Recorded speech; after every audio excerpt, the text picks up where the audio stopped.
আজি আকাশে কি রঙ লাগিলা পাগটা ভারি মস্ত হয়েছি বাহ ভারি ঠান্ডা ঠান্ডা আউ কুল কুল ইরে বাবা এ বাঘ মামু কোন এটি গড়ি গাড়ি বইছি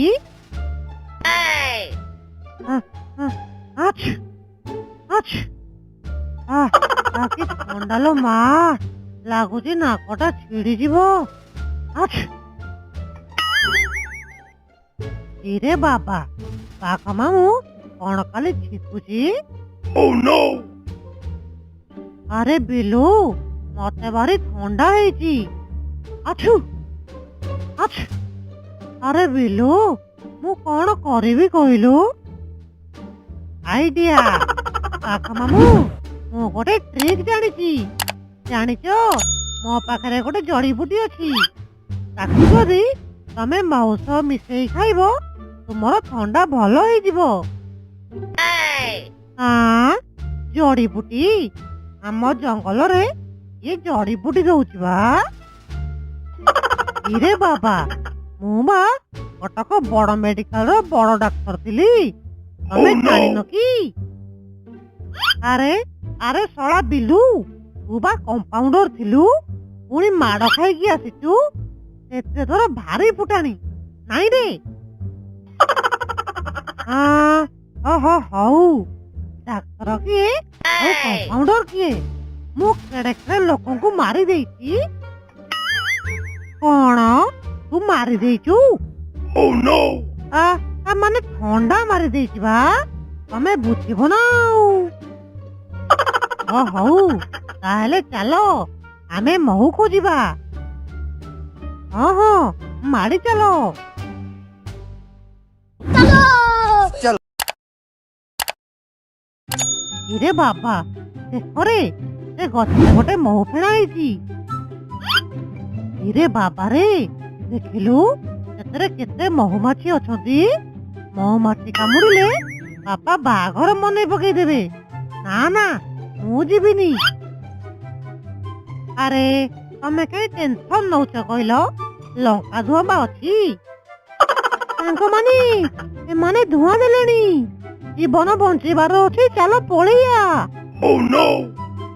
आहे कुंभा मौसा गछरे चढ़बा नहले से माने पुणी पलई आसबे ओरे बिलू तू कौन ऑर्डर देलाणु तू जा नीचे गछरे चढ़ नहले देखबू इने ମୁଁ ଯାଉଛି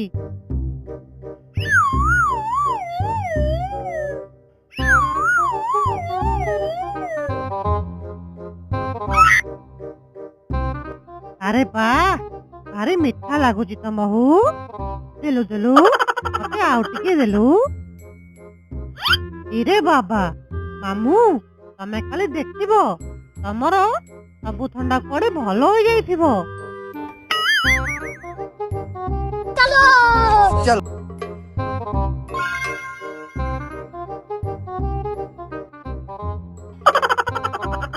ମୁଁ ଯାଉଥିଲି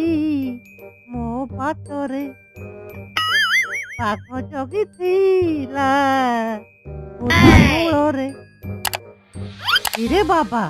ଆଏ ବାଘ ମାମୁ ମୁଁ ଡରିଗଲି ତମେ କଣ ସତରେ ବୁଦାମୂଳେ ଜଗିକି ବସିଥିଲ ନା କଣ ବା ଆରେ ହେ ମୁଁ ତତେ ହିଁ ଖୋଜୁଥିଲି ଇରେ ବାବା ବାଘ ମାମୁ ତମର ପୁଣି କଣ ହେଲା ତମେ ମତେ ପୁଣି କାହିଁ ଖୋଜୁଛ କଣ କହିବି ରେ ବିଲୁ ମୋ ଥଣ୍ଡା କାହିଁ ଛାଡୁନି ଚାଲିଲୁ ଆଉ ଟିକେ ମହୁ ଖାଇବା ଖାଇକି ଆସିଲେ କାଳେ ଭଲ ହେଇଯିବ ଏଇ କଥା ଚାଲୁନ ସାଙ୍ଗମାନେ ଏମାନେ ଆଜି ପୁଣି କଣ ଆସିଲେଣି ତାଙ୍କୁ ଗୋଟେ ପାଣି ଦେବା ମୋ କଥା ଶୁଣ ସାଙ୍ଗମାନେ ଚାଲ ଆମେ ସମସ୍ତେ ଲୁଚି ଯିବା ସେମାନେ ଯେତେବେଳେ ଗଛରେ ଚଢି ମହୁ ଖାଉଥିବେ ତାଙ୍କୁ ସମସ୍ତେ ମିଶି ଏକାଥରେ ଆଟାକ୍ କରିବା